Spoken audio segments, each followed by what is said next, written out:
ficar mais sério, é chamado de treinamento de força. Então muitas vezes eu posso estar falando assim, ó, vamos fazer treinamento de força, né? Alguém fala assim, não, mas e quem faz musculação? É a mesma coisa, tá? Treinamento de força é só o termo técnico para a gente falar aí musculação, tá? Então por que a gente resolveu discutir sobre isso daí? Porque muitas vezes o pessoal coloca que o treinamento de força, só vai trazer ganho de massa muscular. Tem um discernimento nisso daí, né?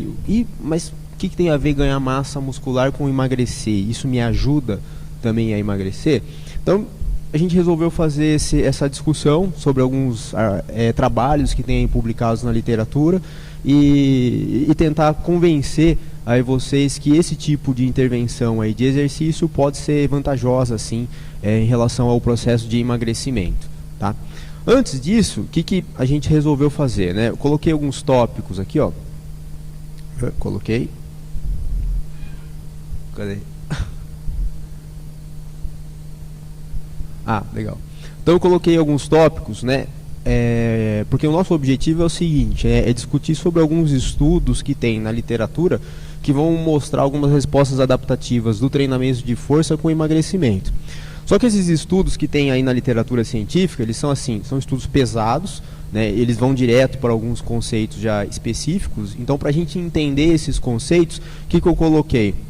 Eu coloquei um pouquinho para a gente discutir sobre isso daqui, né? A gente vai discutir um pouquinho sobre o que é o metabolismo aeróbio, anaeróbio, né? Tem algumas coisas interessantes, né? Às vezes a gente vai na academia e a gente pergunta para as pessoas, você quer fazer um exercício aeróbio? Todo mundo levanta a mão, eu quero fazer um exercício aeróbio. Aí você pergunta, mas você sabe o que é aeróbio? Ninguém sabe, né? Então as pessoas estão querendo fazer um monte de coisa que elas não sabem. Então a gente vai tentar discutir um pouquinho sobre o que é isso daqui, qual a importância disso daí no consumo, né, dos chamados aí substratos energéticos. O que é um substrato energético? A gordura, que a gente tanto quer eliminar, ela é usada como fonte de energia no nosso organismo. Então a gente vai ver que a gente pode oxidar esse tipo de tecido em função de uma determinada intervenção aí de exercício que vai fazer uso desse substrato aí para produzir energia. Outro conceito básico que a gente tem que entender, só para depois compreender os estudos, é sobre isso aqui, né? Fracionamento da composição corporal. Então é uma coisa que muito assim, o público que só pratica atividade física não tem esse discernimento que a gente aprende a ter na faculdade. Então, quando você sobe numa balança, aquilo não necessariamente está refletindo se você está com um excesso ou não de gordura. Peso absoluto é um parâmetro, né? Massa total absoluta é um parâmetro. Mas a gente vai ver que muitas vezes esse parâmetro é um parâmetro pobre, para você ter uma comparação melhor se você está magro aí, ou não, tá?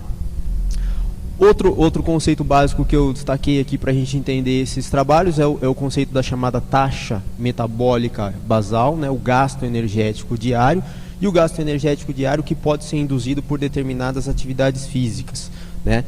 Aí nesse gasto energético a gente vai fazer um discernimento, né? Existe um gasto energético chamado assim, agudo. O que é isso daí, né? Respostas agudas ao exercício. Está acontecendo na hora. Aconteceu agora, estou gastando gordura, estou oxidando ácidos graxos, isso está acontecendo agora. E pode ter uma outra resposta induzida pelo exercício, que é chamada de resposta crônica. O que é isso daí? É o que aquele exercício promoveu depois que você parou de fazer ele. Então tem certas intervenções que a gente vai fazer esse discernimento. Olha, esse tipo de exercício, ele promove tal resposta aguda. Mas qual é a resposta crônica que eu posso esperar? Será que essa resposta crônica favorece o meu processo de emagrecimento, de oxidação de ácidos graxos?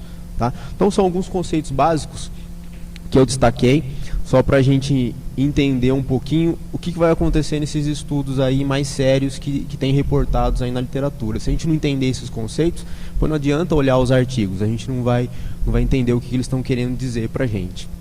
Tudo bem? Tranquilo? Outra coisa, né? Eu vou tentar fazer um contraponto, porque a gente trabalha muito com pesquisa aqui no laboratório, então muitas vezes é difícil para a gente traduzir essa linguagem mais científica assim para uma pessoa que, mas o que é uma enzima oxidativa, né? Não vou tentar evitar ao máximo usar esses termos, né? Vou começar que para mim é difícil, pra caramba. Por quê? Eu só discuto com o pessoal técnico da área, no caso os alunos da faculdade, que cobram essa coisa mais técnica, e a gente faz pesquisa no laboratório, né? Então essa linguagem muito técnica, ela é muito viciada pra gente. Às vezes eu tenho essa dificuldade de traduzir isso uma pessoa que não tem necessariamente obrigação de saber o que é uma enzima desidrogenase e reações de óxido-redução que são utilizadas aí no nosso metabolismo aeróbio na oxidação de ácido graxo. É mais fácil falar que eu vou queimar gordura. Queimar gordura é uma coisa que eu vou evitar falar. Que queimar gordura é o que a gente faz quando você vai num churrasco. Você vai lá, eu estou queimando gordura, põe uma picanha lá, né? No nosso organismo, a gente vai ver que a gente faz uma oxidação, né? A gente faz reações de óxido-redução e a gente oxida compostos que são reduzidos, né? Por exemplo, os alimentos, eles são compostos reduzidos. E a gente vai oxidar os alimentos para obter energia deles, tá? Então, eu vou tentar ser o menos científico aí possível. Tudo bem? Pessoal, tem vários alunos meus aqui, lógico, pode fazer pergunta mais pesada e tal, mas depois a gente tenta traduzir para o pessoal que não é da área, tá? Lembra que tem gente que não é da área também, né? Depois tem lista de presença, chamada aí. Brincadeira, não precisa fazer relatório também não.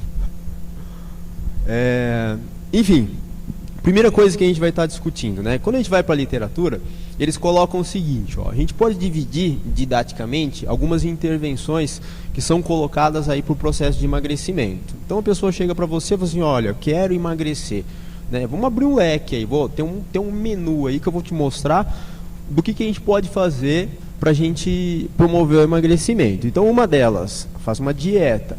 A gente vai lá no nutricionista, ela vai modular isso daí, vai fazer uma dieta hipocalórica, ou rica em proteína, ou rica em carboidrato, enfim, isso é a parte da nutrição, em fazer um gasto energético, um balanço energético chamado negativo, né? Eu consumo tantas calorias por dia, eu faço tal atividade física, eu tenho tanto de massa muscular.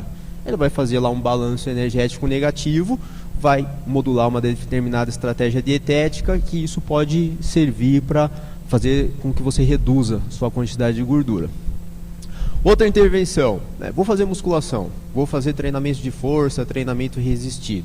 Isso vai contribuir para o emagrecimento?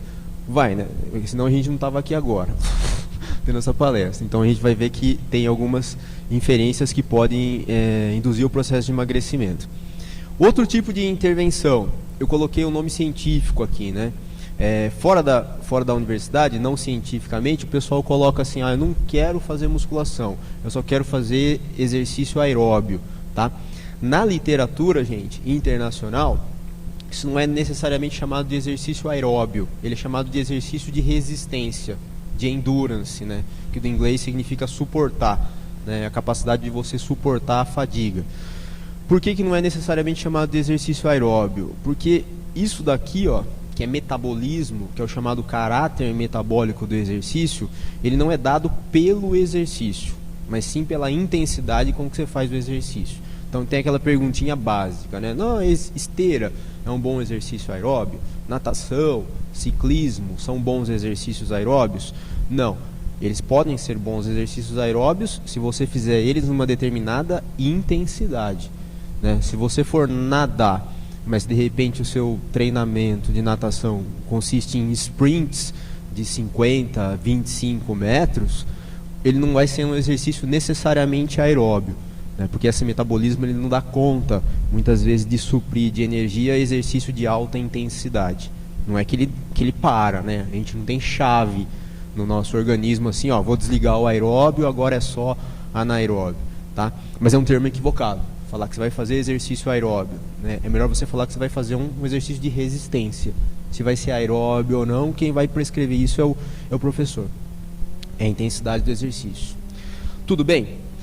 Aí a gente vai ter o que é colocado na literatura, vamos fazer combinações, né? Não quero fazer só a dieta. Vou fazer a dieta com musculação. Eu vou potencializar o mecanismo de emagrecimento induzido pela dieta com outro mecanismo induzido pela musculação, né? Vou fazer o treinamento de endurance e vou fazer dieta, vou fazer os dois e a dieta.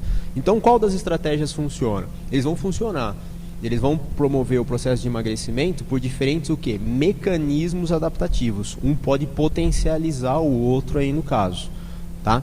E aí vem sempre aquele jargão, né? Aquela brincadeirinha que a gente faz. Nossa, eu estou prescrevendo aqui, ó, exercício para a pessoa não está emagrecendo. Por quê? Não adianta às vezes só o exercício, a pessoa vai lá e extrapola na alimentação. Tá? Então, às vezes uma só isolada, ela não combina se você não tem uma potencialidade do outro processo somando ali. Tudo bem? Tranquilo? O que a gente vai discutir especificamente? Uma coisa muito pontual. A gente não vai discutir sobre as combinações, nem sobre esse e nem sobre esse. Hoje o nosso tema é só esse aqui. Tranquilo? Então, nesse quesito, né, vou só fazer um apontamento bem simples aqui, ó, bem rápido, inclusive, né?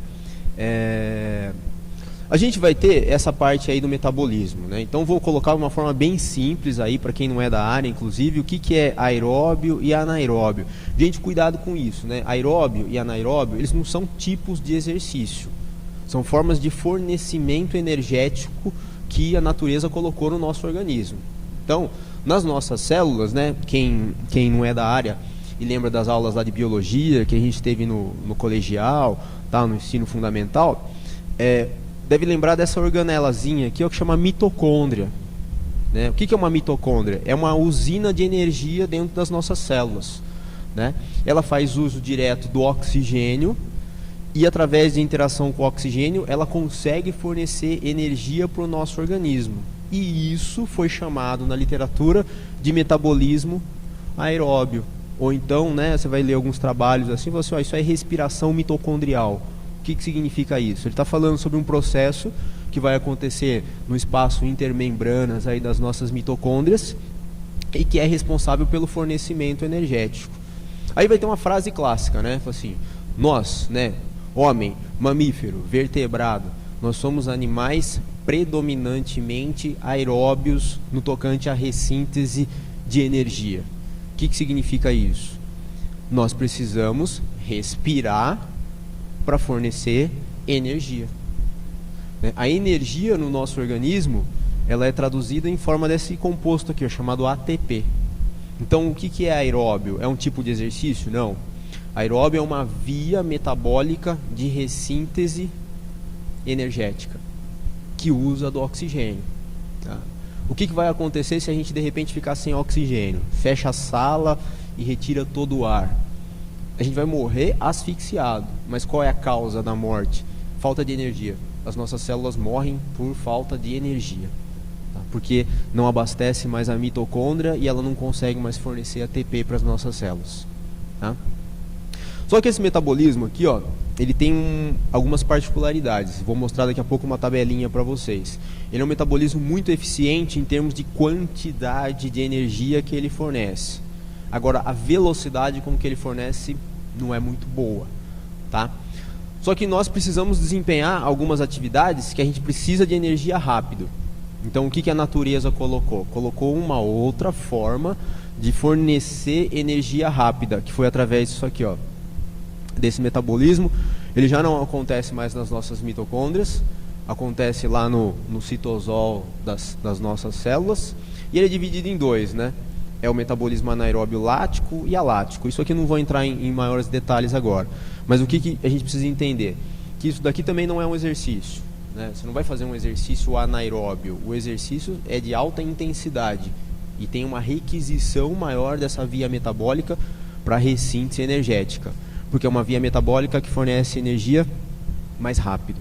Tá? A natureza colocou isso nas nossas células para proporcionar com que a gente conseguisse fazer exercício de alta intensidade. Tá? Então vou colocar uma tabelinha aqui, ó, mais técnica, mas vai deixar um pouco mais claro isso daqui pra gente. Ó. Então a gente tem uma tabelinha que está mostrando pra gente taxa de regeneração de ATP. O que essa tabela está mostrando pra gente? É velocidade. Tá? Qual é a velocidade de ressíntese energética que essas vias metabólicas elas fornecem pra gente e qual tipo de substrato energético que eles usam. Então, por exemplo, aqui, ó, esse aqui é citosólico. O que é? Isso aqui está fazendo referência a metabolismo anaeróbio. Então, a gente tem aqui quando a gente degrada, por exemplo, um substrato como os fosfagênios, como a fosfocreatina, 2,4 ATP por segundo por massa seca. O que é isso? É a velocidade com que ele fornece ATP. Então, preciso fazer um exercício que tem que ter muita velocidade de ressíntese energética.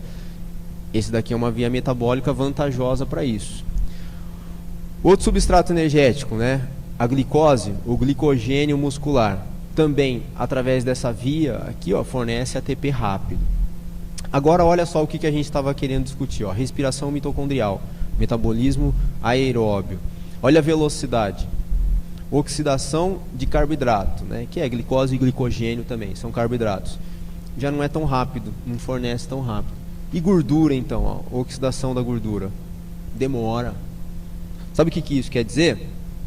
Você oxidar um ácido graxo demora pra caramba.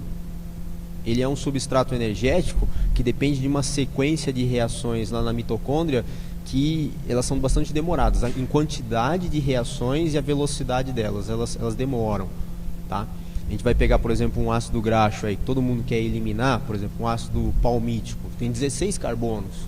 Ele demora para ser oxidado. Tem um ciclo de reações chamado ciclo de Linén, beta-oxidação, que faz com que esse processo seja bastante demorado. Depois na mitocôndria a gente vai ter lá o ciclo de Krebs. Isso demora. Só que outra notícia ruim, além disso aqui, ó, demorar para fornecer energia. Quando isso daqui fornece energia, é a energia. Vou dar uns números. Isso daqui fornece para gente, no metabolismo anaeróbio, 1 ATP. 1. Isso daqui fornece para gente o glicogênio 3, a glicose 2 ATPs.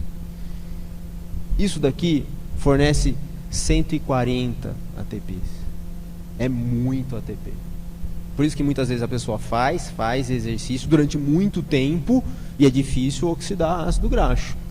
Porque a quantidade de energia que ele fornece é muito grande e demora ainda por cima para ser oxidado. É uma particularidade dessa via metabólica. Então, particularmente, o que a gente tem que pensar? Não pensem somente no exercício que vocês estão fazendo como um indutor do processo de emagrecimento. Porque aqueles 30, 40, 50 minutos que seja de exercício que você está fazendo, se você for contabilizar em oxidação de ácido graxo, é muito pouco. O que você vou colocar, perde durante o exercício. É pouco. Então, o que a gente vai ter que pensar nas outras 24 horas do dia? Eu tenho que otimizar essa resposta de oxidação de ácido graxo, porque ela, durante o exercício, vai ser realmente muito pouca. Tá? Bom, outro conceito aí, que a gente vai precisar entender só para entender os artigos, né? Nos artigos que a gente vai ver, eles vão colocar esse tal de R aí, né? Ah, então, pô, aquele artigo ali mostrou esse negócio aqui, Bernardo, o que é esse tal de R, chamado coeficiente respiratório? É um cálculo feito em laboratório para fazer uma estimativa se você, durante o exercício, está oxidando mais isso daqui ou isso daqui. Se eu quero oxidar isso daqui, ó, o ácido graxo, por exemplo, peguei um ácido graxo de cadeia carbônica aqui, ó, de 16 carbonos, né? Isso é coisa que a gente faz cálculo lá no laboratório. Esse ácido graxo de 16 carbonos, ele precisa de 23 moléculas de oxigênio para ser oxidado. A gordura não está sendo queimada, né? Está sendo oxidada. Quando a gente faz o cálculo do coeficiente respiratório, que é calcular o consumo de CO2 que a gente está expelindo pela quantidade de oxigênio que você está absorvendo, eu tenho lá 16 carbonos, 16 CO2 que foram formados e 23 moléculas de oxigênio. O coeficiente respiratório vai dar 0,69, ou então vai dar menor que 1, tá? Então o que eu preciso que vocês gravem aí? Daqui a pouco eu vou mostrar alguns artigos que eles vão fazer o seguinte, ó. Esse grupo fez musculação e depois da musculação o coeficiente respiratório baixou. O que significa isso? Que aquela intervenção foi eficiente para aumentar a oxidação de ácido graxo. E essa informação que o coeficiente respiratório vai dar para a gente. Isso aí é uma coisa que precisa gravar. Aí de repente vai mostrar um outro grupo. O outro grupo daqui, ó, também fez um exercício. Só que naquele exercício lá o coeficiente respiratório não baixou. aquele exercício lá talvez não seja muito bom para aumentar a oxidação de ácido graxo, que não permitiu uma maior o quê? Utilização de oxigênio para utilizar substrato não só durante o exercício, mas depois, é o que mais interessa para a gente. Não quero mais me preocupar somente com o gasto energético induzido pelo exercício, eu quero me preocupar com o gasto energético pós-exercício. Esse é uma das grandes preocupações que a gente vai ter que ter na nossa área, principalmente no tocante à intervenção da musculação, do treinamento de força. Tudo bem? Tranquilo? Então gravem isso daqui, que é uma coisa que a gente vai estar usando daqui a pouco para interpretar esses trabalhos aí. Outra coisinha, né? Quando a gente fala, por exemplo, em componentes do nosso gasto energético diário, a gente vai ter 3 componentes aí clássicos do nosso gasto energético diário, chamado metabolismo basal. O que é isso daí, gente? O quanto que você gasta de energia para manter as suas atividades cotidianas. Então levantei, tomei café, tal, peguei o carro, fui dirigindo até a faculdade, até o trabalho. Isso é metabolismo basal. É o gasto energético que você tem para manter as suas atividades cotidianas. Outra coisa que pode contribuir para o seu gasto energético diário, o efeito térmico dos alimentos. Então o pessoal estuda lá na nutrição alguns alimentos que a gente consome mais energia para digerir eles. Por exemplo, proteína. Proteína é um alimento que tem um efeito térmico muito grande. É difícil você fazer digestão de proteína, tem que quebrar em várias cadeias lá de aminoácido, né? Então os alimentos eles têm efeitos térmicos que podem ser usados também como estratégias aí para se aumentar o gasto energético diário, né? Daí que vem inclusive os tal de suplementos termogênicos aí. E obviamente, né, para isso que a gente está aqui, que é o gasto energético da atividade física, induzido de forma aguda e essa indução também de forma crônica, tá? Então em alguns trabalhos eles vão pontuar isso aí muito bem. Qual foi o gasto energético induzido pelas atividades físicas e qual é o impacto disso no metabolismo basal e no gasto energético diário, tá? Opa. Vai. Tá indo.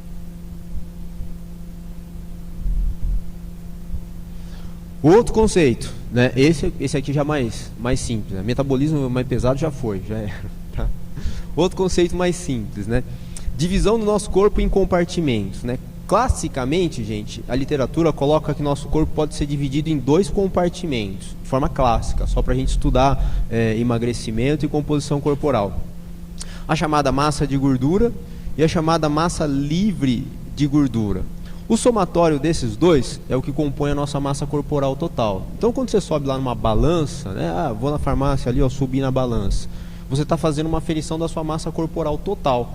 Agora, quanto da sua massa corporal total é de gordura e é de massa livre de gordura, é outra história. A balança ela não mostra isso pra gente, tá? Isso é uma coisa importante de ter muito bem discernido, que eu vou tentar provar para vocês, que a massa total na balança não é um parâmetro muito bom para você ter como parâmetro assim, emagreci ou não, engordei, tá? Porque tem 2 componentes que vão ser responsáveis por esse valor absoluto que você está aferindo lá. Então eu coloquei um exemplo aqui, 2 pessoas que têm 80 quilos. Aqui, essa pessoa aqui tem 80, massa corporal total, e essa pessoa aqui também tem 80 quilos. Só que essa pessoa aqui, tem 72 quilos de massa livre de gordura, 8 de gordura, enquanto que essa pessoa aqui, tem 18 quilos de gordura. Então, apesar das 2 pessoas terem a mesma massa corporal total, esse daqui, tá mais gordinho. Na balança é a mesma coisa. Mas você tem 80 quilos, eu também tenho 80 quilos, o outro falou. Tá? Um exemplo disso daí. Então, por exemplo, peguei um atleta nosso lá, que a gente fez um acompanhamento aqui, de massa corporal total, e fiz questão de colocar uma avaliação aqui, que ele não alterou a massa corporal total dele. Então tem a data aqui da avaliação. A gente fez uma avaliação do chamado percentual de gordura, que baixou de 12,5 para 9,5. Olha a massa de gordura. E olha a massa chamada livre de gordura. Então, se eu não tivesse feito esse discernimento aqui, do atleta, assim, até ganhou 100 gramas, né? Mas na verdade ele não ganhou 100 gramas. Ele perdeu essa determinada quantidade aí de gordura. Então muitas vezes, muito cuidado, né? A pessoa que está fazendo só um acompanhamento aí de exercício ou dieta e não fez uma avaliação da composição corporal, eu não sei como discernir esse processo. A gente não sabe se aquela intervenção que você fez teve efeito ou não. A avaliação mais coerente para você acompanhar isso aí não é a sua massa na balança, é o seu percentual de gordura, tá? Nossa, isso aqui ficou complicado, né? É só apagar a luz aqui um pouquinho para a gente observar, né? Isso aqui é uma piadinha sem graça, né? A gente colocou aqui, ó, uma foto. Isso aqui é foto de internet. Músculo esquelético e aqui tem gordura, tecido adiposo, né? Qual que é a piadinha sem graça? O que pesa mais? 5 libras de músculo ou 5 libras de gordura? 5 libras e 5 libras, né? Os dois têm a massa total. Mas o que chama atenção aqui, ó? Volume, né? Os dois tecidos, gente, isso é uma coisa importante. Músculo esquelético e gordura são tecidos que têm diferentes densidades. O que é densidade da física? É a massa dividido pelo volume. Se você pega um tecido que é mais denso, ele para a mesma massa ocupa um volume menor. Você pega um tecido que é menos denso, para a mesma massa ele ocupa um volume maior. Você pega muitas vezes obeso, braço de pessoa que está aí obesa, em alguns casos tem volume maior do que braço de fisiculturista. Por quê? Porque a gordura é um tecido menos denso, ela ocupa um volume maior. O que eu estou querendo dizer com isso daí? Muitas vezes a gente pega a pessoa que começou a fazer musculação, ela evita. Assim, não quero fazer musculação. Eu não quero crescer, não quero ficar grande, como se fosse muito fácil também, né? Não é. Realmente mulher fala assim, eu não quero fazer musculação porque eu não quero ficar grande, mas nem que você queira também, você vai conseguir, porque é difícil também. A não ser que você tenha uma predisposição genética assim de outro mundo. Tudo bem, ainda mais se não treinar pesado, né? Ela tem medo de fazer treinamentos de força e aumentar o volume, mas não vai acontecer, porque se ela trocar o que ela tem de massa adiposa por músculo esquelético, pode ganhar músculo, vai diminuir sua circunferência, não vai aumentar a sua circunferência. O músculo é mais denso, a densidade dele é maior para a mesma massa total, então o volume que ele vai ocupar é menor. Então, ao invés de você ganhar circunferência, o que vai acontecer é que você vai perder. É uma questão de densidade entre os tecidos, tá? Isso é um conceito também que muitas vezes o público leigo, às vezes confundindo, o público não é que estuda especificamente essa parte, porque ela vê, nossa, a pessoa que ganhou massa muscular, ela olha um fisiculturista, não sabe que ela nunca vai chegar naquele nível, né? Tudo bem? Tranquilo, então, em relação a esses conceitos básicos? Então agora, ó, eu vou começar a mostrar alguns trabalhos. Agora vai passar um pouco mais rápido aí para a gente depois começar a parte de perguntas, né? Esse daqui, vou até pedir desculpa, porque eu sempre colocando os trabalhos em inglês, mas a gente traduz junto aqui. Qual é a relação que eles fizeram aqui, ó? Gasto energético e a relação do gasto energético com a massa livre de gordura. Ou seja, o quanto que você tem de massa muscular e o quanto que isso equivale em gasto energético diário, tá? Isso aqui é um gráfico de correlação, que é o Resting Energy Expenditure, é o seu gasto energético diário, e o quanto que a pessoa tem de massa livre de gordura. Qual que é a relação isso aí? Ela é quase que perfeita, colocado na literatura. Então, o que significa? Quanto mais massa muscular a pessoa tem, maior é o seu gasto energético diário. O que quer dizer isso em outras palavras? Se você aumentar a massa livre de gordura, gente, vai ficar mais fácil emagrecer. É muito mais fácil você emagrecer uma pessoa que tem bastante músculo, porque o consumo energético dela diário é maior, do que uma pessoa que tem pouco músculo. Isso é um exemplo clássico, muitas vezes, que a gente vê às vezes com mulher que quer fazer dieta, não quer fazer o exercício, não quer fazer treinamento de força, e se só faz a dieta, não faz o exercício, o que vai acontecendo com a massa muscular? Vai indo embora. O que acaba acontecendo? O gasto energético diário está cada vez menor. Aí você vai almoçar num restaurante por quilo, você vê o prato lá da mulher: 2 alface, meio tomate, 2 grãos de arroz. A pessoa come aquilo ali e não emagrece mais. Ou seja, por que não emagrece mais? Está com pouca massa muscular.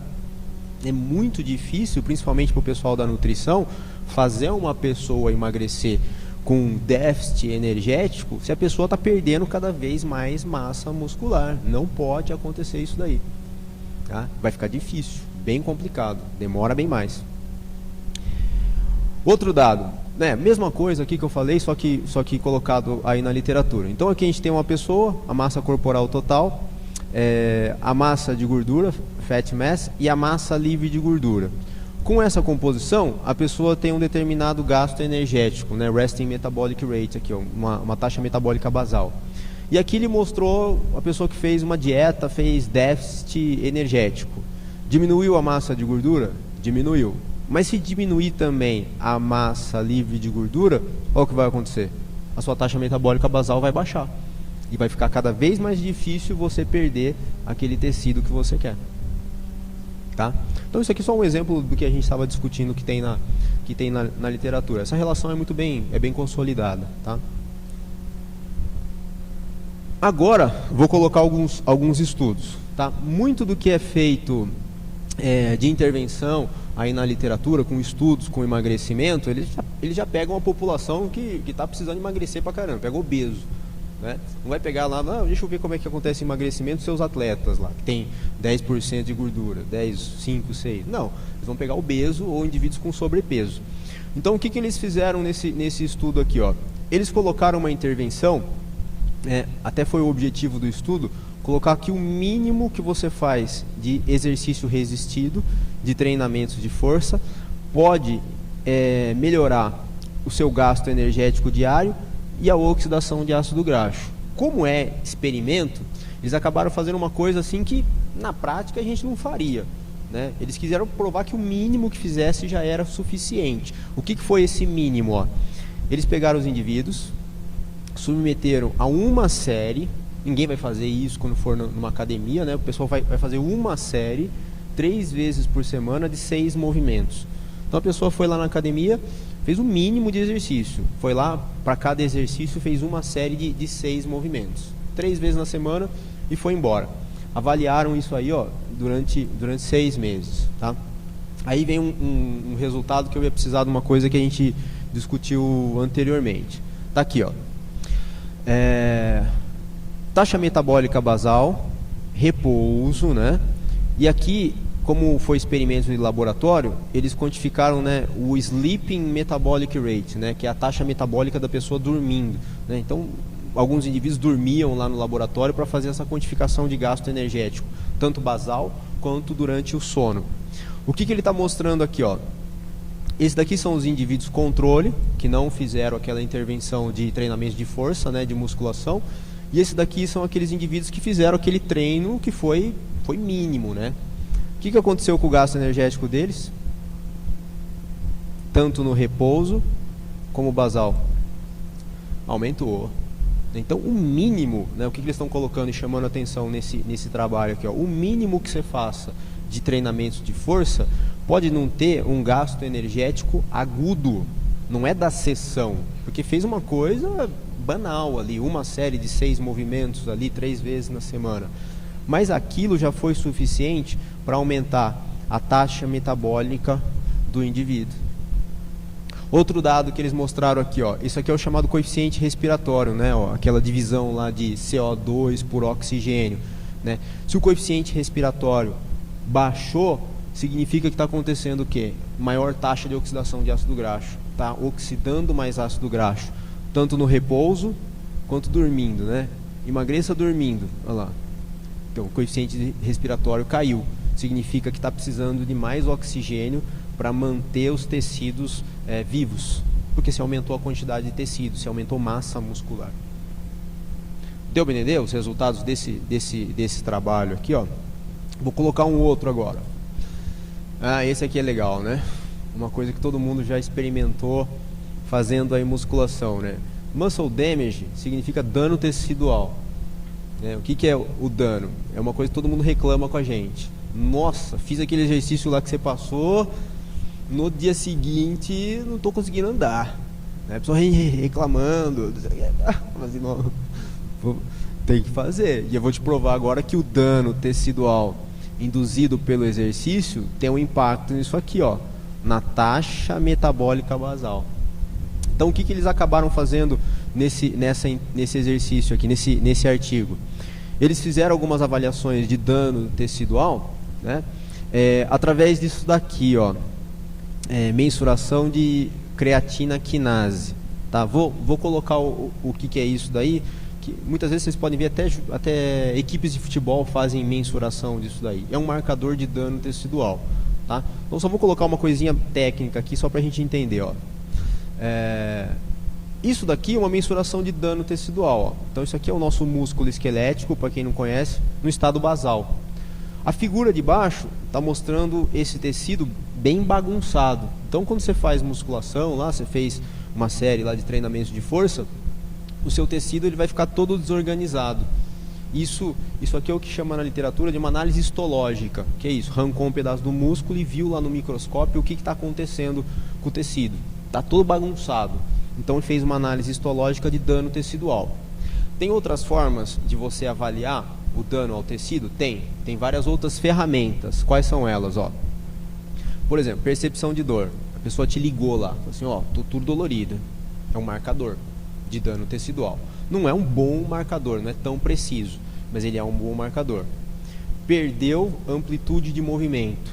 A pessoa lá, nossa, não consigo esticar a perna, tá difícil andar, tá difícil subir escada, né? Vulgarmente a pessoa chama assim, fiquei travada. Cientificamente você pode falar para a pessoa, ó, você perdeu amplitude de movimento.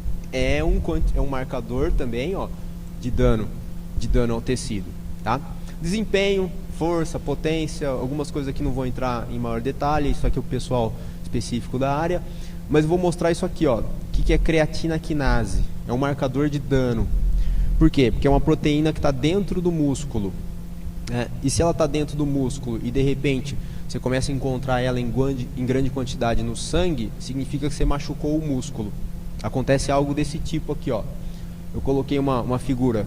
Aqui está o nosso músculo e creatina quinase é essa proteína aqui, ó. Não importa agora o que ela faz. Ela catalisa uma reação, né? Tem no músculo esquelético, no músculo cardíaco também. Tá? Então, às vezes você faz um hemograma lá, né? Saiu, ó, creatina quinase. Né? O que significa isso? Ele está tentando ver dano a daqueles determinados tecidos lá que ele está investigando. Sai no hemograma também, se for fazer no laboratório normal aí. Então, o que vai acontecer quando você machuca o músculo? Ó? No sangue vai aumentar a concentração de creatina quinase, vai acontecer algo desse tipo. Ó. Então você vai lá no laboratório, fez o hemograma, vem, nossa, ó, minha creatina quinase está em 3.000 unidades, 2.000 unidades.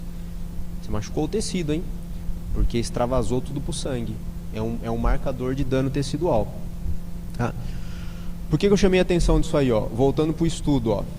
Ele quantificou 2 grupos. Ó. Então aqui a gente tem creatina quinase, que foi dosado aqui, ó, é basal, 24, 48, 72 horas. Foram os tempos aqui. Ó.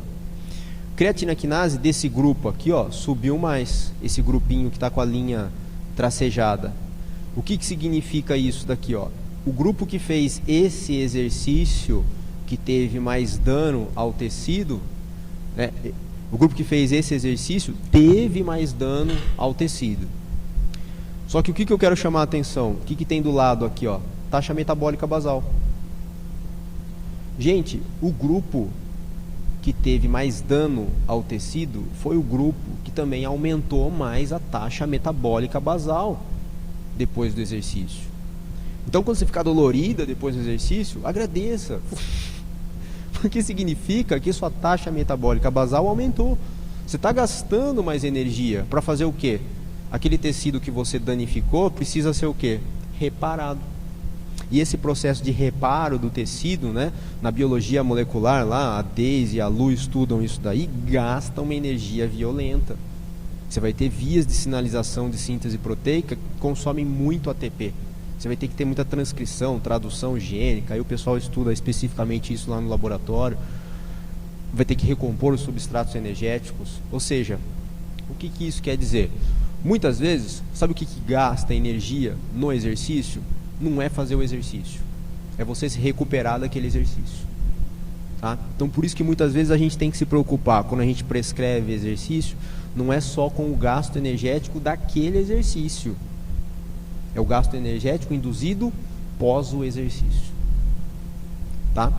Então, fiquei dolorido, agradeça, porque você pode estar consumindo bastante energia para se recuperar daquele exercício. Se fizer uma boa dieta, não vai também extravasar, mas se fizer uma boa dieta, ajuda a emagrecer pra caramba, tá?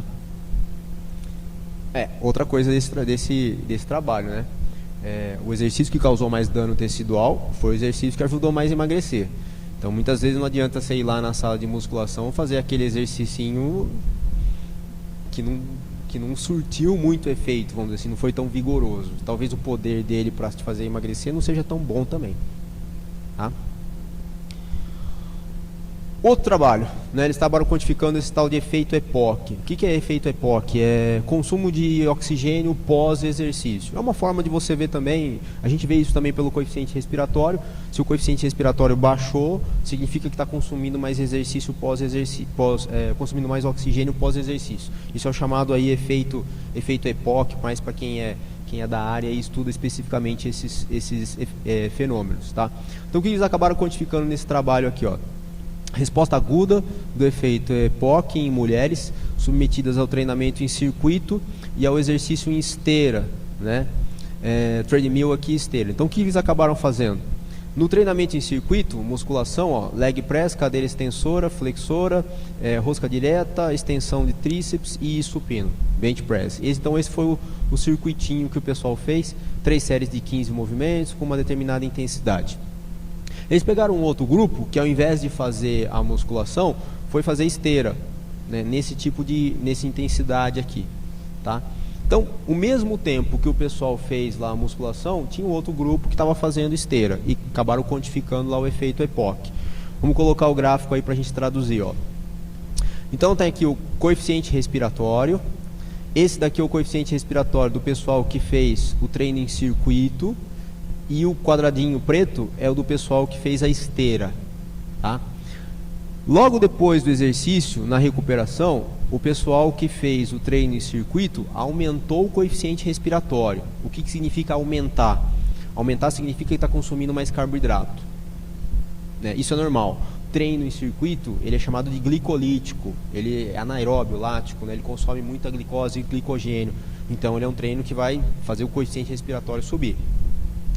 E o treino aqui na esteira foi mais oxidativo mesmo, o coeficiente respiratório ficou lá baixinho. Só que o que importa pra gente? Eu não quero olhar para esse dado aqui agudo, eu quero olhar para uma recuperação até 60 minutos depois do exercício. Olha o que aconteceu com o coeficiente respiratório aqui, ó, do pessoal que fez o circuito, ó. Nesses momentos, começou a ficar significativamente menor do que o pessoal que fez a esteira. Então, o que significa isso? Talvez aquele gasto energético durante a atividade física tenha sido irrisório, mas aquele tipo de exercício induziu a um consumo de oxigênio muito maior pós o exercício. E não foi só naqueles 20, 30 minutos durante o exercício. Foi até 1 hora após. Aqui eles pararam a quantificação, né? Mas provavelmente deve ter ficado de 24 a 48 horas maior o gasto energético induzido por aquele tipo de exercício.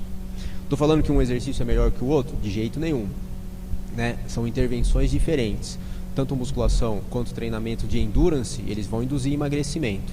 O que a literatura coloca para a gente? Que eles induzem através de diferentes mecanismos adaptativos.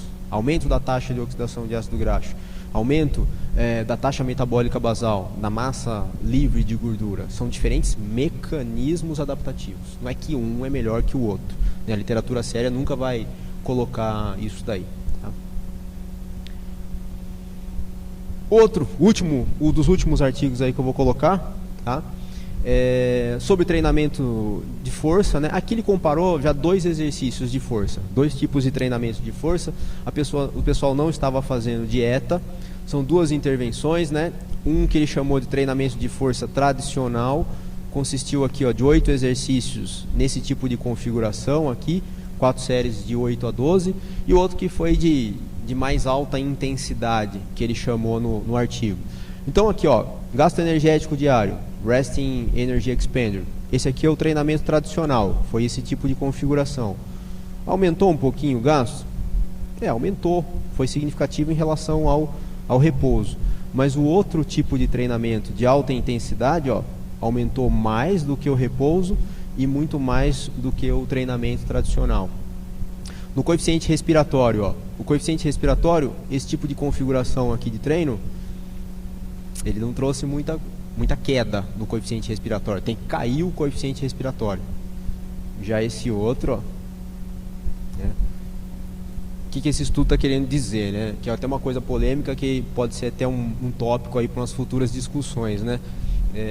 Esse tipo de treino aqui, gente, é fraco, tá? Esse tipo de treino aqui na musculação, ele é fraco, tá? Tanto para ganho de massa muscular como também para emagrecimento. Quer dizer, se é fraco para ganho de massa muscular, vai ser fraco para emagrecimento. Isso aqui é polêmico, pode assustar muita gente, mas isso aqui é muito fraco. Se você está fazendo esse tipo de treinamento na musculação, toma cuidado. Tem um outro estudo aqui, eu acho que esse eu vou acabar pulando, porque já não vai dar tempo depois para a gente fazer pergunta. Eu acho que depois eu até posso disponibilizar esses trabalhos aí para quem veio, que ele vai fazer uma comparação aí em indivíduos obesos e com sobrepeso, de várias intervenções, né, de treinamento de força, treinamento de endurance e da combinação, né? Ele vai chegar nas mesmas conclusões aí que a gente colocou. Depois eu não vou entrar em detalhes, senão não dá tempo da gente fazer as perguntas. Eu acho mais legal essa parte, tá? Mas enfim, vou fazer uma conclusão aqui. Esse é um artigo muito interessante que a gente colocou aqui, 2014, do mês passado, né? É uma revisão desse autor aqui, italiano, que estuda muito emagrecimento e treinamentos de força. Quais são as principais conclusões, né? Até o título é bastante interessante, né? Levante peso para combater o sobrepeso. Interessante o título, né? Ele vai colocar basicamente alguns mecanismos, né, que o treinamento de força pode contribuir para o processo de emagrecimento. Um deles, aumento da sua taxa metabólica basal. Isso é uma preocupação que tem que ter sempre. Aumento da sua massa livre de gordura. Na verdade, um mecanismo está levando ao outro, tá? E o aumento do seu consumo energético pós-treino, né? Nunca se preocupe somente com aquele treinamento que você está fazendo, né? Porque isso é uma preocupação aguda. Você tem que ter uma preocupação crônica. E para ter preocupação crônica, gente, tem que fazer planejamento de treino, né? O que muitas vezes as pessoas fazem de forma equivocada na prática de atividade física é pegar um treino, né? Me prescreve um treino. Aí você vai lá num guardanapo de bar e fala assim, ó, o treino é esse. E a pessoa pega aquele treino e repete várias e várias vezes. Isso não é treino. Isso é ficar repetindo a mesma sessão. Isso é repetir a mesma sessão. Montar treino é o que a gente aprende na faculdade. Periodização é montar planejamento. Quando você monta um planejamento, você se preocupa com isso, com o pós-treino, não só o que está acontecendo no treino. Isso é uma preocupação muito pobre. Tudo bem? Tranquilo em relação a isso daí? Bom, era isso que a gente tinha para apresentar aí. Desculpa se eu fui muito científico aí, eu ainda não consigo dissociar muito bem essa parte aí. Não sei se ajudou um pouquinho aí a exposição, mas vamos ver, os questionamentos são sempre legais. Tem o pessoal que está assistindo também de casa, é legal. Tem mais de 50 pessoas assistindo lá. E aí... O pessoal também pode mandar pergunta. Então a gente vai tentar fazer assim, uma pergunta do pessoal daqui e uma pergunta do pessoal que está assistindo pela internet. Tá bom? Obrigado aí.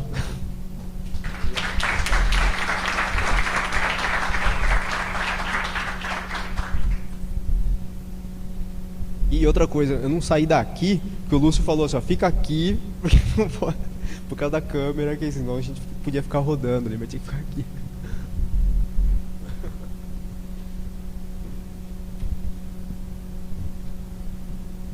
Pergunta? Alguém quer fazer um questionamento? Voltar no estudo?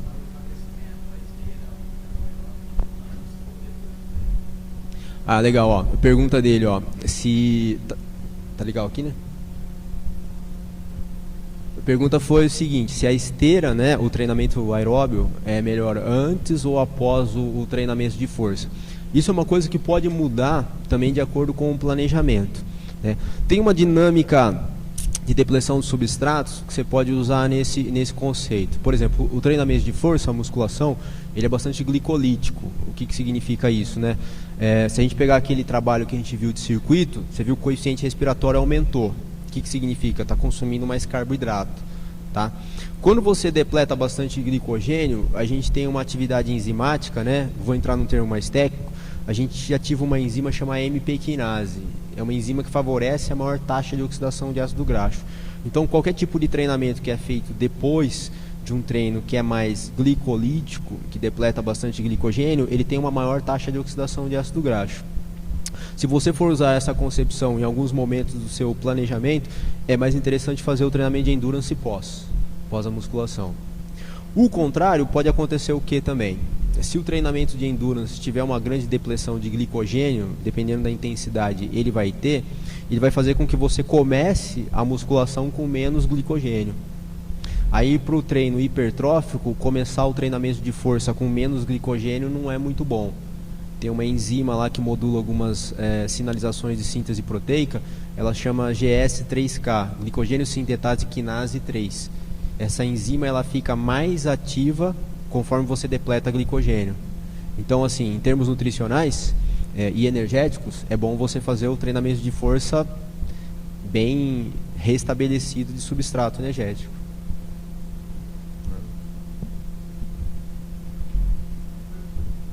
Ele perguntou no fundo. Pode perguntar, Luciano.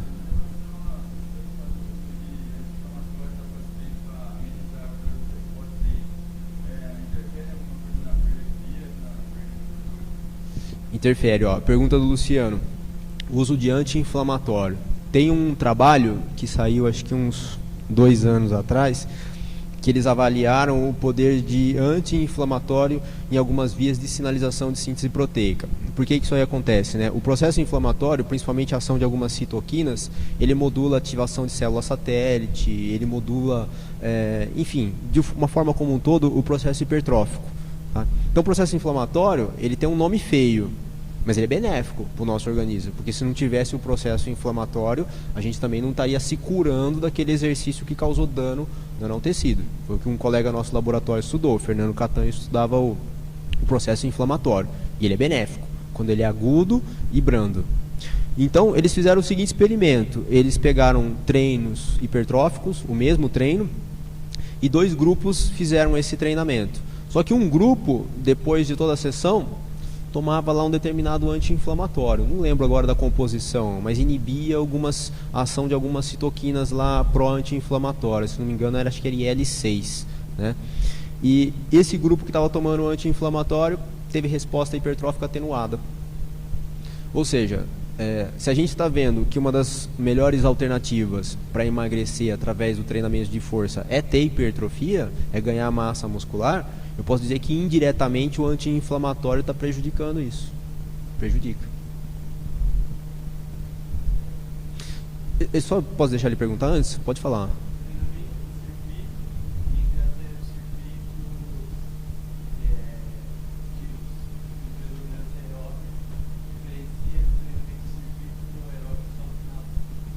Treino em circuito, deixa eu ver se eu entendi, ó. Você está fazendo treinamento de força, está fazendo musculação. Isso. Aí, no 4 séries. Entre as séries, seria lá 10 treinamento aeróbico, 3 vezes. Treinamento aeróbico. 3 segundos, os 4 circuitos, o aeróbico só no final. Diferencia. Se você intercalar, por exemplo, estou fazendo treinamento em circuito, musculação. Aí você acabou uma volta no circuito, aí você vai para a esteira e começa a fazer um treinamento de endurance e intercala isso daí, né? Uma das coisas que gera muita resposta hipertrófica no treinamento de força é o chamado estresse metabólico, né? O que seria, no caso, aí o estresse metabólico? Você ter bastante depressão de glicogênio e aumentar as concentrações de lactato sanguíneo.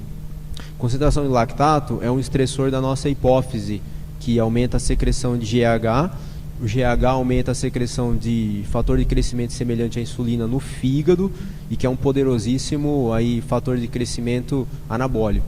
Ele induz proliferação de células satélite, ele tem o mesmo receptor que a insulina, ele faz várias cascatas de reações aí de enzimas quinase, ele é forte.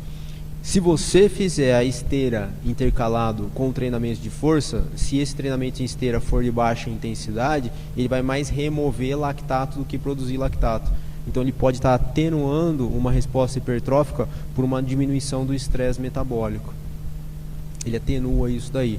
Então se você quer usufruir de uma resposta hipertrófica do treinamento de força, faça o treinamento de força, glicolítico, danoso, e espere uma maior taxa de oxidação de ácido graxo pós. Não queira resolver tudo numa sessão. Quero fazer treinamento de força e no meio do intervalo do treinamento de força vou fazer um treinamento de endurance. Esse tipo de intervenção pode ser feita, não estou descartando, mas num momento do planejamento onde você não objetivar tanta resposta hipertrófica assim.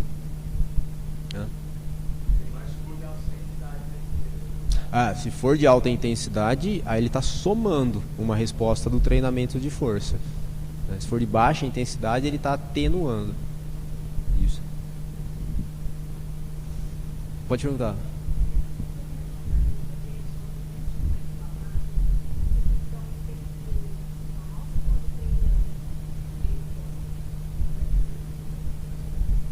A pergunta foi assim: se a gente fez um treinamento de força, causou uma resposta inflamatória, você tem que esperar essa resposta inflamatória voltar, o basal, deixar todas as células agirem em relação à fagocitose e tudo mais, ou você pode ir somando resposta inflamatória. Somar resposta inflamatória é uma hipótese que a literatura coloca como uma das síndromes de overtraining, porque é você somar um processo que era para ser agudo e brando, não deixar ele se reestabelecer e começar a fazer com que ele fique crônico. Então isso é complicado. É muito difícil responder isso daí, porque o que acontece? Os indivíduos eles vão ter diferentes assim, comportamentos temporais de regeneração. Vou pegar dois extremos. Pega um atleta de alto rendimento e pega um indivíduo que começa a treinar agora. O atleta de alto rendimento, ele faz um exercício que inflama, que danifica, mas a recuperação dele é mais rápida também. Você pega um indivíduo que começou a treinar agora, ele faz o mesmo exercício, na mesma intensidade relativa. Ele demora 3, 4 dias para se recuperar. Então é muito difícil você pontuar essa resposta falando assim, o intervalo que você tem que dar entre as sessões é de 24, 48 horas. Porque isso tem uma dependência do indivíduo, do nível de treinabilidade dele. Com os nossos atletas, a gente coloca intervalos curtos, porque a recuperação deles é bem mais rápida. Se fosse um indivíduo menos treinado, a recomendação é espaçar um pouco mais, para não ter esse somatório de processo inflamatório.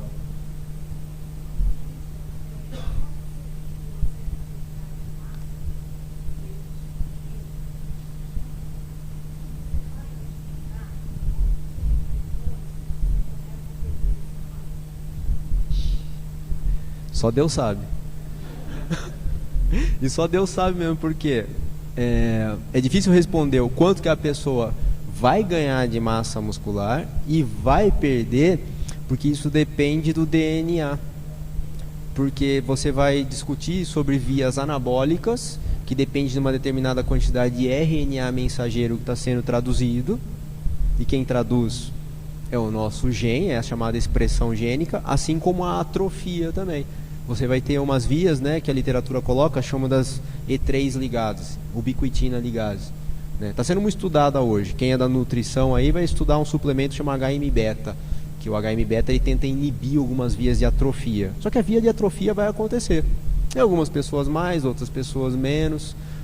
Na pessoa que tem uma determinada expressão gênica dessas proteínas, coitado, talvez em uma semana perca tudo. E aquela pessoa talvez que não tenha tanta expressão dessas vias, ganhou massa muscular lá e talvez não demora para perder. Então é muito difícil responder essa pergunta. Não sei. Mas perde. Pode falar.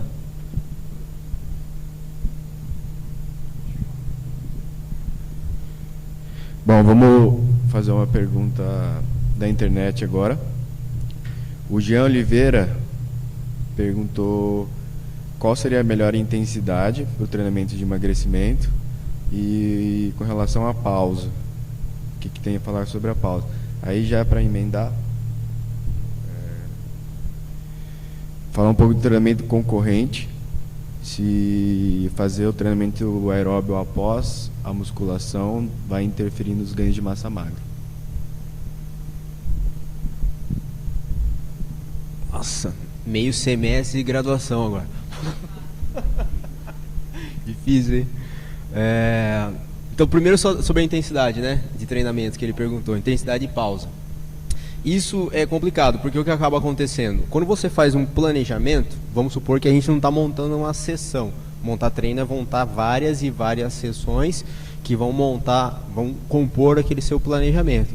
Quando você faz um planejamento, você vai ver que tem todos esses tipos de treino. Todos. Não tem só treino mais intenso ou menos intenso, com pausa curta, com pausa longa. Todos esses treinos são bons, só que eles vão induzir as adaptações por diferentes mecanismos, né? Então, por exemplo, treino hipertrófico. Nossa, treino hipertrófico é bom fazer com intensidade? Mas depois vai ter que fazer com volume. É bom fazer com pausa longa? Mas depois você vai ter que encurtar para induzir o estresse metabólico. Então, na verdade, assim, não existe a melhor configuração. Talvez exija uma melhor progressão dessas cargas de treino. Eu diria assim que não dá para responder. Você vai usar todos os tipos de intensidades, todos os tipos de pausa, tá? Num planejamento, que é o que acaba acontecendo quando faz plano de treino, tá? Senão a gente vai dar uma configuração de uma sessão e a pessoa vai repetir aquela sessão. Isso não é treino, é ficar repetindo a mesma sessão, tá? Já em relação ao treinamento concorrente, isso também foi uma vertente de estudo aí na literatura. Ainda é. Vários laboratórios estudam o treinamento concorrente, né? E o medo, né? Fala assim, vou fazer treinamento aeróbio e isso vai prejudicar o ganho de massa muscular. Isso pode acontecer, né? Tem vários mecanismos aí, tanto molecular, energético e neural, que levam a essa perda de massa muscular pelo treinamento concorrente. Só que eu acho muito difícil alguém que está praticando musculação em academia usufruir desses mecanismos, porque o que tem colocado na literatura, o treinamento de endurance que vai ser feito para atenuar o ganho de massa muscular é um treinamento de endurance de altíssima intensidade.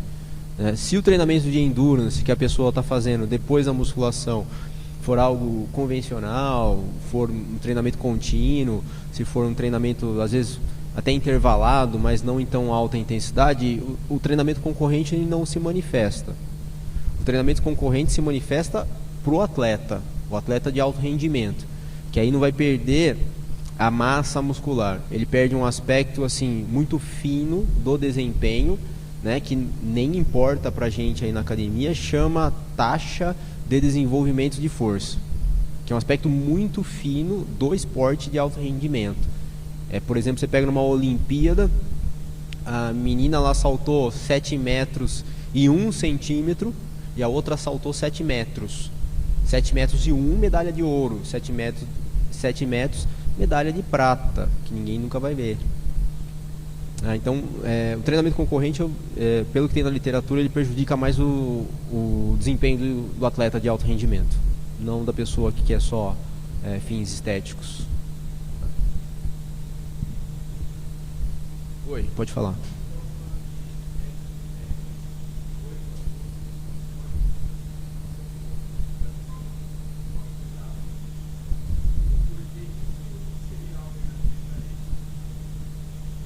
O série de 8 a 12, ele está prescrito num documento que é a recomendação do Colégio Norte-Americano de Medicina do Esporte, né? As pessoas leram esse documento, mas acho que não souberam interpretar direito, né? Porque a recomendação do Colégio Norte-Americano é uma recomendação que visa, muitas vezes, a aderência das pessoas à prática de atividade física.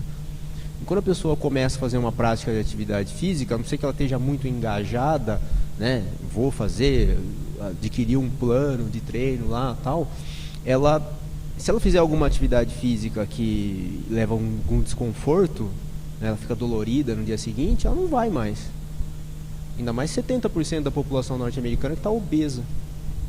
Então a recomendação do colégio norte-americano é uma recomendação muito fraca de exercício, que visa basicamente a aderência das pessoas à prática de atividade física. É uma recomendação. Só que recomendar alguma atividade física não significa que você está passando aquilo que é mais eficiente. Recomendar é uma coisa, o que você me recomenda? Recomendo que você comece um exercício assim, para você não se machucar no começo, tal.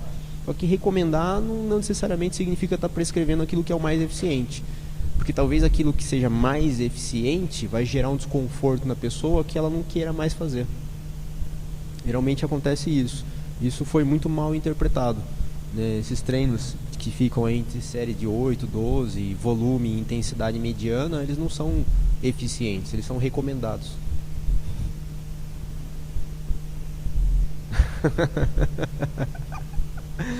Para indivíduo treinado, muito volume. Para indivíduo sedentário, muita intensidade. Isso tem uma diferença neural. É o que a gente estuda no laboratório com a eletromiografia. O aspecto neural modula isso. Mas o treino muito intenso para o sedentário é um treino que não vai gerar aderência.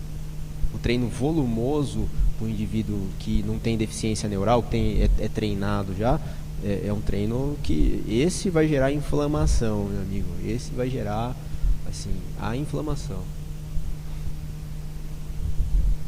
Oi.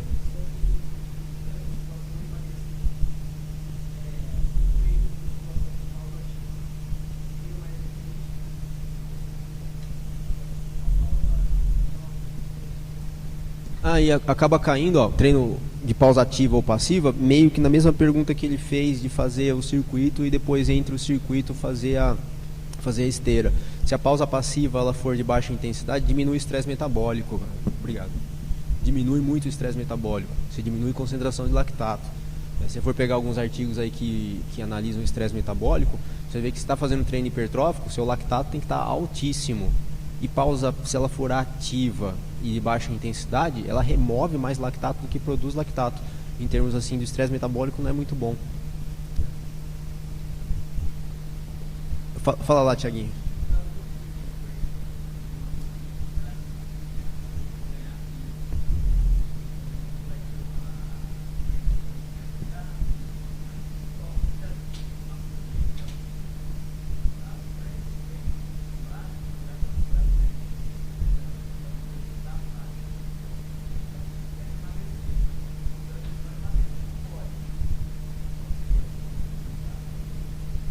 Não entendi muito bem a sua pergunta. A pessoa quer ganhar massa muscular.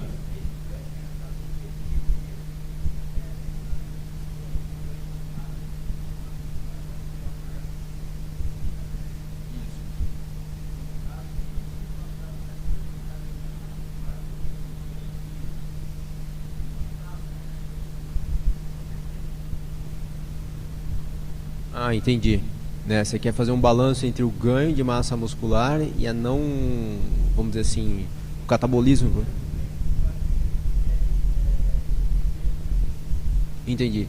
Então, a gente nunca pode esquecer que o que acaba acontecendo? Se você está causando um maior gasto energético pós-treino, né, a nutrição vai ter um papel violento disso daí. E aí a qualidade dos alimentos, para isso a gente vai recorrer a outra faculdade, né, o que as nutricionistas aí acabam estudando, a qualidade do alimento para fornecer essa energia, para não fornecer essa energia de forma assim, vamos dizer, de má qualidade, com um alimento de alto índice glicêmico que aumente muito a glicemia, tenha uma resposta insulínica muito elevada e aumente a síntese de gordura e não só a reposição de glicogênio, é crucial. Então acho que nesse seu questionamento eu peço ajuda para os nutricionistas. Eu não sou nutricionista, né? Eu não fiz essa... Deixa só, acho que ele quis perguntar aqui, Rogério.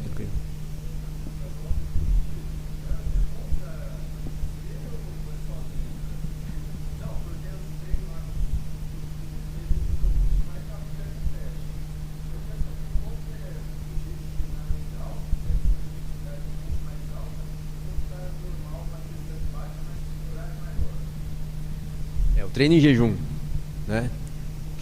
Isso na literatura é bem polêmico, viu? Assim, eu tentei buscar alguns trabalhos aí de treinar em jejum e tal. Eles, assim, primeiro que não tem tantos trabalhos em relação a isso aí. Para falar a verdade, não achei nenhum. Tá? E outra, talvez tenham sido mal interpretados alguns trabalhos de um pesquisador lá da Austrália chamado John Hawley. Tá? O John Hawley ele faz experimentos de treinos com baixa concentração de glicogênio. Só que é glicogênio muscular.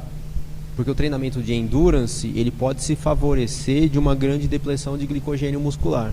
Então, nos experimentos do Hawley, o que ele acaba fazendo? Ele depleta o glicogênio muscular, só que com exercício. Nós temos 2 estoques de glicogênio no nosso organismo. Quais que são eles? Né? Meus alunos têm que falar: músculo e fígado. Quando você faz jejum, o que você faz? Você depleta o hepático, o glicogênio do fígado, não do músculo. O glicogênio do músculo só depleta com exercício. Enfim, nesses trabalhos do Hawley, ele depleta o glicogênio muscular com exercício e submete a uma nova sessão de exercício. Aí depois de X semanas ele avalia através de biópsia a capacidade oxidativa desse músculo, a melhora na taxa de oxidação de ácido graxo. Melhora muito. Fazer treinamento de endurance com baixa concentração de glicogênio muscular melhora a capacidade oxidativa. Só que para depletar o glicogênio muscular é só com exercício. Então o que ele está chamando a atenção? Para fazer mais exercício, não para treinar em jejum. Acho que as pessoas interpretaram errado. Ou não leram lá no livro de fisiologia que quando você faz jejum você depleta glicogênio hepático, não muscular. Treinar em jejum você tem uma grande chance de desmaiar durante o treino, porque você tem uma queda na glicemia sanguínea. O cérebro só vai funcionar com glicose, né? Então eu não sei muito de onde veio essa intervenção, porque cientificamente ela não tem fundamento nenhum. É lógico que vai emagrecer. A pessoa começou a treinar em jejum lá e emagreceu. Lógico, está treinando, né? Mas eu quero saber qual que vai ser a diferença na massa livre de gordura, qual que vai ser a diferença com um outro grupo que não treinou em jejum e talvez por não treinar em jejum conseguiu treinar com mais intensidade. Porque emagrecer, vai emagrecer, está treinando, está fazendo qualquer coisa, vai emagrecer. Eu quero saber qual é a magnitude desse processo.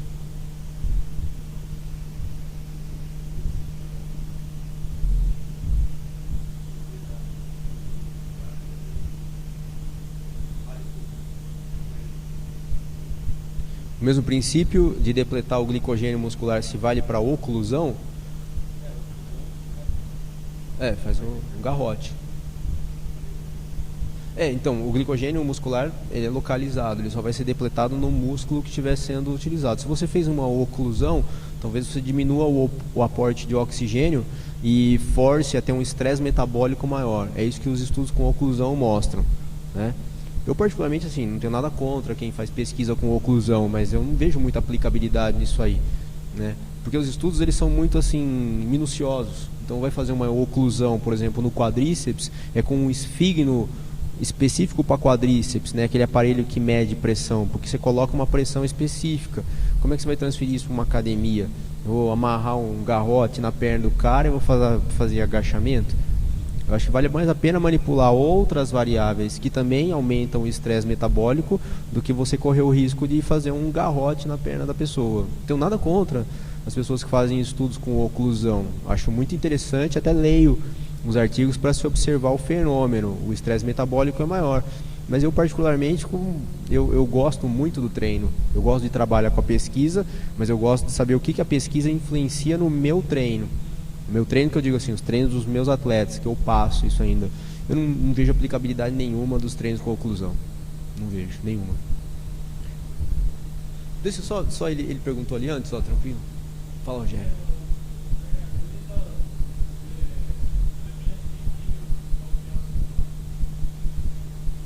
Que inibe a produção do lactato? A melhor forma de inibir é não fazer o exercício, no caso.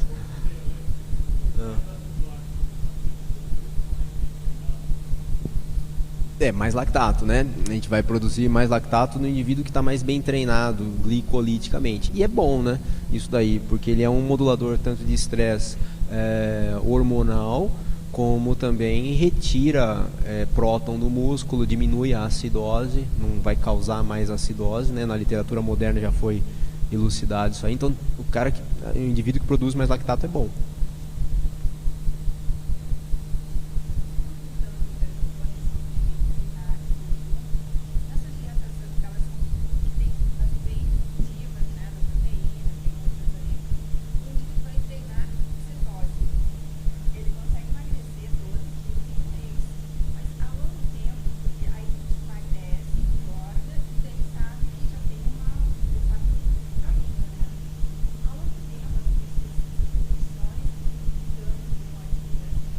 Longo prazo, né?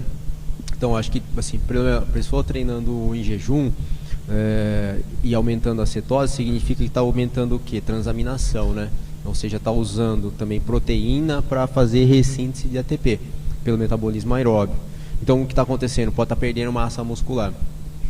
Então o que eu vejo muitas vezes, e tem na literatura, né? Podia ter colocado alguns artigos disso aí, mas não era o objetivo, né? Comparando intervenções de dieta mais exercício, mais treinamento de força e tudo mais.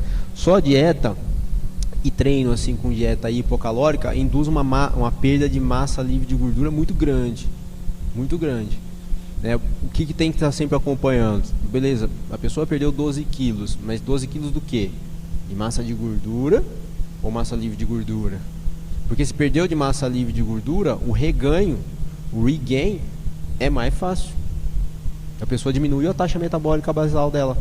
Por isso que muitas vezes acontece esse efeito sanfona. A pessoa emagreceu rápido, mas voltou mais rápido ainda. Porque a taxa metabólica basal dela foi tão lá para baixo que quando ela voltou a ter aquele consumo calórico, que a pessoa às vezes fica desesperada de novo para voltar àquele consumo calórico, ganha muito mais rápido, porque a taxa metabólica basal foi lá para baixo. Então, cuidado com assim, nossa, perdeu 12 quilos, mas vamos observar de onde que saíram esses 12 quilos. Se foi do músculo, nunca é bom, porque o reganho é pior, né? O que pode estar acontecendo a longo prazo, também não sei te responder muito bem, porque não tem estudos que tiveram feito assim, vamos ver a longo prazo a pessoa, vamos dizer assim, nesse efeito sanfona, tá? A curto prazo, assim, sempre a perda de massa muscular, ela é ruim. Contanto que você pega, né? A gente não estuda isso no nosso laboratório, né? Mas você pega várias doenças, as doenças mais graves, elas atacam o tecido muscular, né? Faz a pessoa perder massa muscular.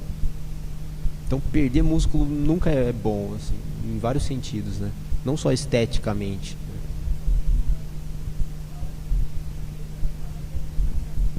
Pode ter uma grande chance de perder massa muscular. Déficit energético, principalmente de glicogênio muscular, causa isso. Tem mais uma do pessoal? Bom, fazer mais algumas perguntas da internet. Perguntaram sobre o volume, como que eu posso aumentar o volume, se é só o número de repetições ou se existe outras formas. Sobre velocidade de execução, para ser melhor fazer mais rápido, mais lento, para o processo de emagrecimento, e se lactato é ruim. Então isso é legal, até porque deve ter bastante gente que não é da parte de treinamento, da educação física. Então fala só um pouco de lactato, volume e velocidade. Mais um ano de faculdade. Lactato é bioquímica, velocidade é treinamento. E qual que era outro? Volume, treinamento também. Então, 2 semestres, 1 ano de faculdade. Primeiro, volume. Então, volume de treino, a gente nunca pode esquecer que é o quê? Quando vai para musculação, né? Que tem volume também no treinamento de endurance. Volume na musculação são os exercícios que você está fazendo, são a quantidade de séries e as repetições. Então, você pode fazer um treino volumoso se você estiver fazendo muitos exercícios. Posso fazer um treino volumoso se eu estiver fazendo muitas séries. Às vezes posso fazer 4 séries de 10, 8 movimentos lá, mas faz muitas séries, aí vai aumentar o volume. E posso fazer um treino volumoso se você fizer muitas repetições, muitos movimentos, tá? Então são todas essas alternativas de aumentar o volume, tá? E número de sessões também. Se começar a aumentar a quantidade de vezes que vai na academia, você também está aumentando o volume. Velocidade de execução, né? Isso tem alguns estudos que a gente tá fazendo lá no laboratório, inclusive é mestrado do Lúcio, com eletromiografia. Velocidade de execução também a gente estudou um tempo atrás e tem vários artigos aí na literatura. Qualquer exercício com velocidade mais rápida, ele é terrível, ele causa um dano violento, né? Não, mas a pessoa lá na academia recomenda fazer com velocidade moderada. Recomenda. O recomendado não significa que é o mais eficiente, porque talvez o mais eficiente te lese de uma forma que, meu amigo, eu não recomendo para ninguém fazer exercício com velocidade rápida. É verdade, já fiz experimento com isso, já sei o que os indivíduos passaram. E, nossa, mas os exercícios lá, ó, com a velocidade rápida, você mostrou que trouxe mais hipertrofia? Trouxe, mas você não vai querer passar o que o pessoal passou. Mentira. O dano tecidual é violento com a velocidade rápida. Por isso que muitas vezes ele não é tão recomendado. Você pega a recomendação no colégio norte-americano, tá lá. Recomendado exercício com velocidade moderado, lento. Porque o rápido te detona. É mais eficiente. Mas cuidado, hein? Não vai falar que eu não avisei. Não me responsabilizo. É bem mais. Qual foi o outro? Lactato, né? O lactato. Na literatura moderna, lactato fadiga, essa relação ela não existe, né? Porque lactato é simplesmente um produto da degradação da glicose e do glicogênio em condições anaeróbias. Você está produzindo lactato, simplesmente significa que você depletou glicogênio e glicose em condições anaeróbias, né? Relação lactato-fadiga não é verdadeira. Relação lactato-dor tardia também não é verdadeira. Os melhores atletas são aqueles que você vai encontrar mais lactato no sangue, porque lactato ele é cotransportado para o sangue via transportador de lactato. Isso tira próton do músculo, isso diminui a acidose, isso não causa acidose do músculo esquelético. Então, relação hoje, ainda porque a produção de lactato é responsável por reoxidação de coenzima na via glicolítica, tá? Então, você pega algumas reações da via glicolítica, por exemplo, gliceraldeído 3-fosfato para 1,3-bifosfoglicerato, precisa de coenzima oxidada. Quem faz essa coenzima oxidada é a reação de piruvato para lactato. Então, se não formar lactato, o metabolismo para, ele trava. Então, por isso que formar lactato é bom. Fala, Rogério.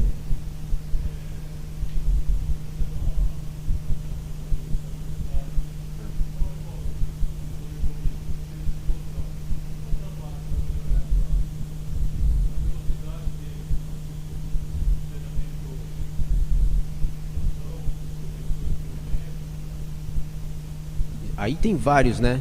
Que aí você já fez uma pergunta específica. Para repetir, desculpa.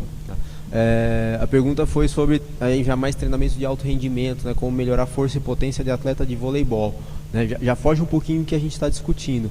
Mas aí quando você vai para o treinamento de atleta, você vai ter vários métodos.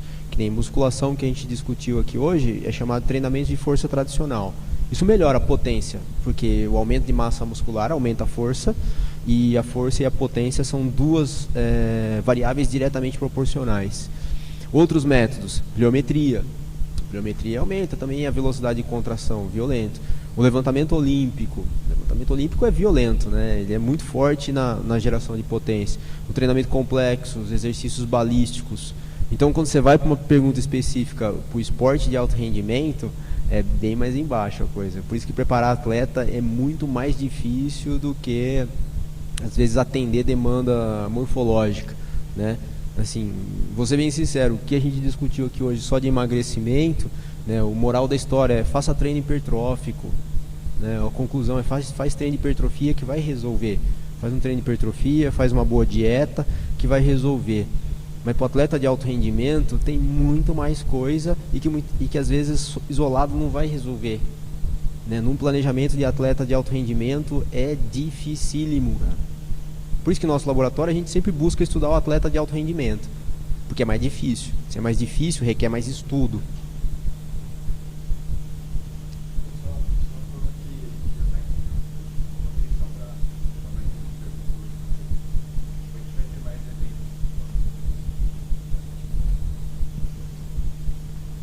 Pode falar.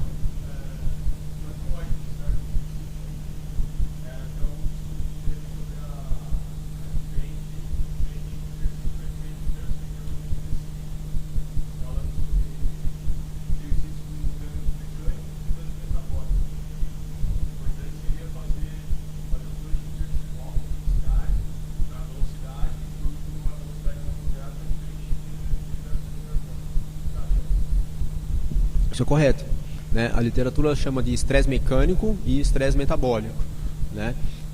Tanto o estresse mecânico quanto o estresse metabólico, eles induzem vias de sinalização de síntese proteica por distintos mecanismos. Por exemplo, o estresse mecânico, ele causa rompimento de linha Z no sarcômero, ele causa rompimento de membrana, extravasamento de célula satélite, ele causa fosforilação por si só. Isso na literatura é chamado de mecanotransdução. Então, os treinos que têm bastante estresse mecânico, eles são fortes em termos hipertróficos. Os treinos que têm muito estresse metabólico, eles são fortes em cima da liberação do hormônio do crescimento, né? O lactato sinaliza na nossa hipófise grande secreção do hormônio de crescimento e depois, de forma indireta, as ações do fator de crescimento semelhante à insulina. Então, assim, não é que um treino é melhor que o outro, os dois são complementares.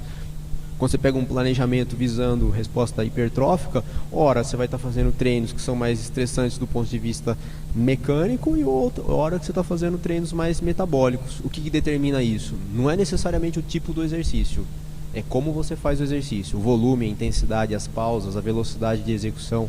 Velocidade de execução é um estresse mecânico, pausa é um estressor metabólico. Tranquilo?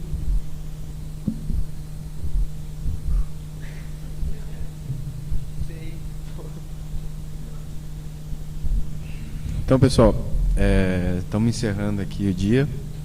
Queria agradecer a presença de todo mundo. Eu acho que conseguimos cumprir aqui o que a gente tinha planejado de passar a informação. Um dos nossos objetivos com essas palestras é justamente promover uma informação de qualidade que às vezes fica restrita dentro da universidade para quem precisa, que são os praticantes. Porque professor de educação física ele já tem bastante acesso. Então, o nosso objetivo maior, além de jogar as informações mais detalhadas, é colocar isso por maneira mais acessível para os praticantes de atividade física. Então, qualquer dúvida ou sugestão, vocês podem mandar um e-mail para a gente responde e agradece todas as informações. E um ótimo final de semana para vocês. Muito obrigado pela presença. Então, agradecer ao pessoal da internet também, que a gente estava acho que com mais de 60 pessoas online. Então, muito obrigado aí pela presença. E tchau, tchau.